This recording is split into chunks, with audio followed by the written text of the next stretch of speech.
Okay, this is part 17.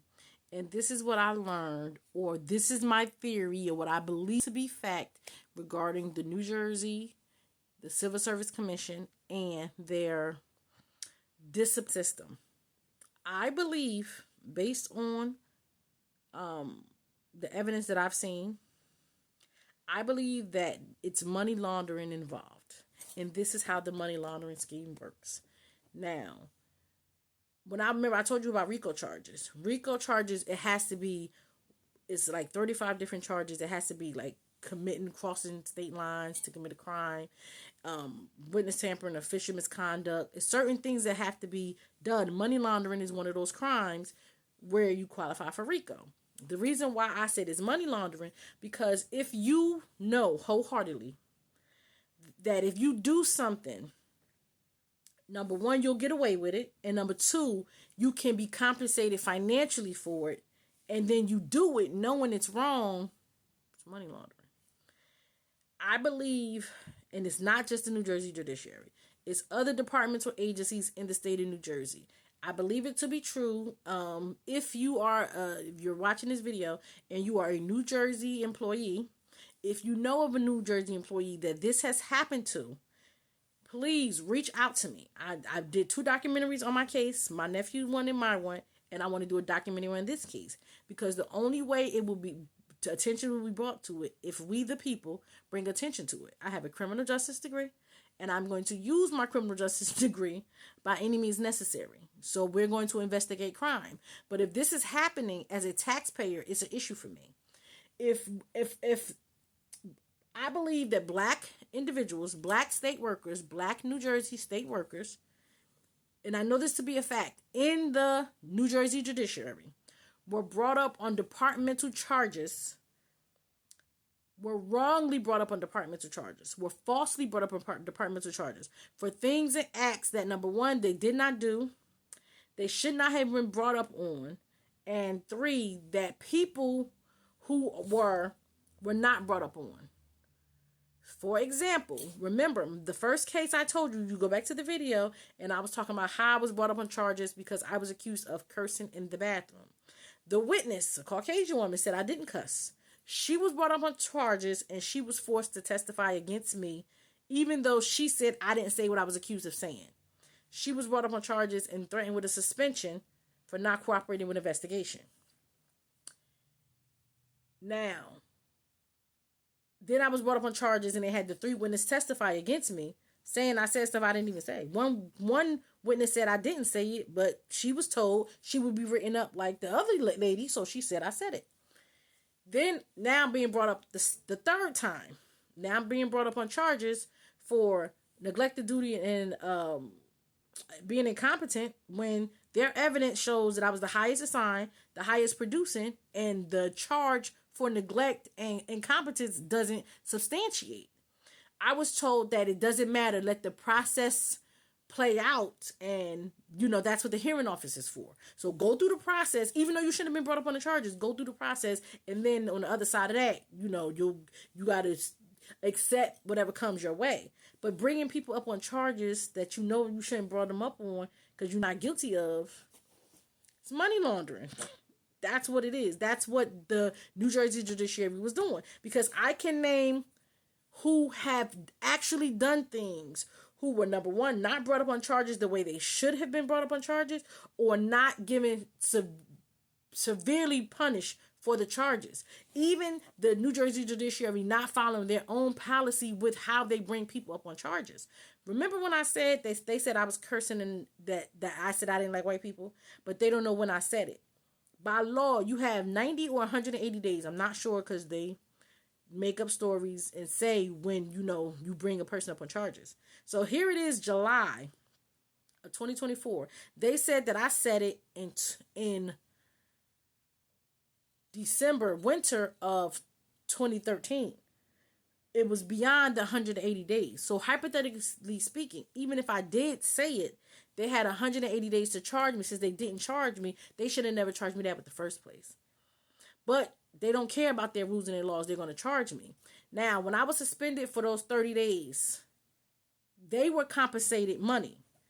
For example, you have a budget. In this budget, you say we have a probation officer. We're going to pay her, hypothetically speaking, $40,000 a year.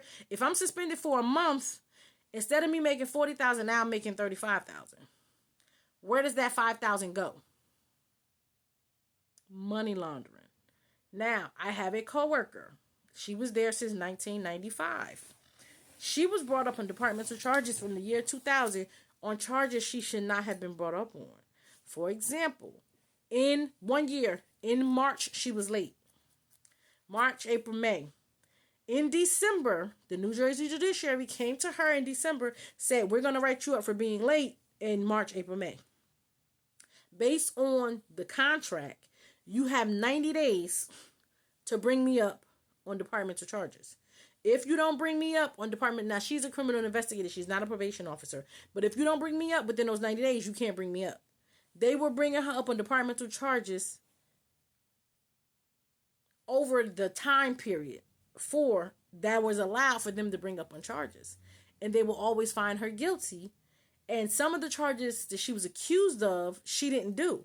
For example, she was being accused of, you have to operate the recording to record the court. They accused her of not accessing the CourtSmart system, and they said it was faulty. She didn't do what she was supposed to do by recording it, and they tried to suspend her. They did not have the tape or the recording that she made. They had a copy of a recording that a black criminal investigator made and said, there's a mistake in this copy based off of your recording, but they cannot produce her recording. You can't write her up. You can't write me up. Like, you can't say that I had marijuana, but you don't have the marijuana that I had. You have oregano, but it's the same amount of, the oregano is the same amount of you can't do that. And they wrote her up. But when it was the male who was charged with issues with the CourtSmart, the union actually had the equipment evaluated and examined, determined that the equipment was faulty, and he was not guilty. But when it was the union will always tell her to take a plea. Whatever they come with 7 days. Take a plea for 3. Take a plea for 4. Take it again. When you take a plea, you always guilty. So instead of going through the hearing, like I went through, I have 5 days for 2 weeks. I went through all my hearings. Like, I'm not taking no deals. We not doing that here. We not doing no deals. But with her, it was always take a deal.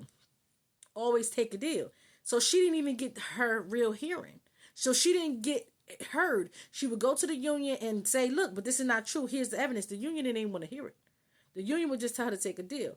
So my allegation is the New Jersey Judiciary targets and goes after black employees for departmental charges because they know that they are going to be found guilty even when they're not. But when they are found guilty, when they take off, where does the money go? When I was suspended for 1 week of pay, that's over $1,000. Where does the money go? When I was suspended for remember, 30 days, that is 6 weeks of pay. Where does the money go? But you're bringing me up on charges that, number one, I'm not guilty of. Number two, I didn't do. And they're only writing up black employees.